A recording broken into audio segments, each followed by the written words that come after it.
या ज्ञान, भक्ति और वैराग तीनों की त्रिवेणी लेकर के आते हैं, तीनों प्रकार के बच्चों को लेकर के आते हैं। शिव ज्योति बिंदु अकेला नहीं आता, अकेला जन्म नहीं लेता, प्रत्यक्षता रूपी जन्म भी अकेला नहीं होता। एक मूर्ति से भी प्रत्यक्ष नहीं होता, दो मूर्तियों से भी पूरा प्रत्यक्ष नहीं होता। कितनी मूर्तियां चाहिए? 3 मूर्तियां चाहिए। अभी भी 3 मूर्तियां रंगमंच पर मैदान में नहीं आई है, इसलिए अभी भी प्रत्यक्षता नहीं हुई है। तो ज्ञान तीसरे नेत्र की मूर्ति और भक्ति जो 3 पुरियों में नीचे मूर्ति बैठी हुई दिखाई गई है संसार सागर की ओर, और तीसरी मूर्ति वैराग माने विशेष और राग माना प्यार।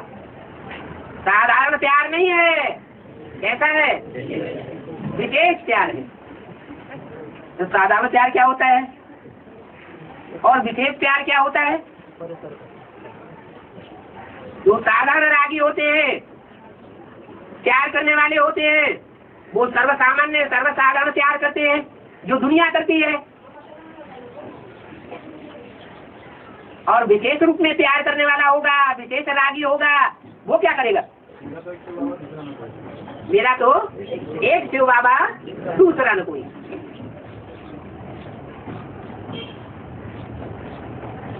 तो एक शिव बाबा, जब शिव बाबा कहा जाता है तो साकार होना चाहिए या निराकार होना चाहिए, या दोनों का मेल होना चाहिए? तो वैरागी के लिए भी पक्का वैरागी कब कहा जाएगा? जब साकार और निराकार का जो मेल है उसको भी पहचानने वाला हो। यज्ञ के आदि में पहचानने की बात नहीं है। तीनों मूर्तियों में से एक मूर्ति के अलावा और कोई ने भी सुप्रीम सोल बाप के उस स्वरूप को नहीं पहचाना, जिसके लिए बोला है अलग को मिला अल्लाह और बे को मिली बादशाही। बादशाही या गदाही? क्यों? ईश्वर आकर के जो यज्ञ रचता है, उस यज्ञ की कंट्रोलिंग पावर अगर किसी को मिले तो वो गधाई है या राजाई है? क्यों? हाँ, राजाई की अगर बात बुद्धि में आती है तो मनमना भव नहीं हुआ। क्यों? क्योंकि बाप कहते हैं मैं तुम बच्चों का ओबीडिएंट सर्वेंट बन करके आता हूँ। तो बाप के अंदर तो ये भाव है कि बच्चों का ओबीडिएंट सर्वेंट बन करके आता है, और बच्चों के अंदर राजाई का भाव पैदा हो जाता है, कंट्रोलर बन करके बैठने का भाव पैदा हो जाता है। तो मनमना भव नहीं कहा जा सकता। जो बाप का संकल्प तो बच्चों का संकल्प नहीं कहा जा सकता। बस यहाँ से ही रावण की रावणियत शुरू हो जाती है।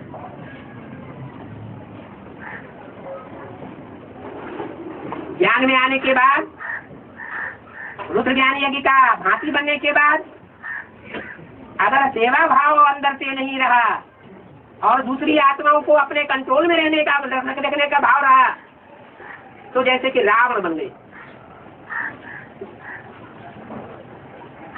63 जन्म मनुष्य आत्माओं ने शासन की भूख में आकर के सारी दुनिया को रुलाया। मनुष्य ने जो भी शासन किया वो शासन रावण राज्य लाने का निमित्त बना या राम राज्य लाने का निमित्त बना? रावण राज्य आया। मनुष्य को कंट्रोल करेगा तो रावण बन सकता है, राम नहीं बन सकता। इसलिए भक्ति मार्ग की परंपरा में आज भी 33 करोड़ देवताओं में से एक ही देवता है जिसको स्वतंत्रता का सम्राट माना जाता है। स्वतंत्र रहो और स्वतंत्र रहने दो। ज्ञान में आने का मतलब क्या है? भल मुरली में बोला हुआ है कि अपनी रचना को अपने कंट्रोल में रखना चाहिए। पहली रचना कौन है?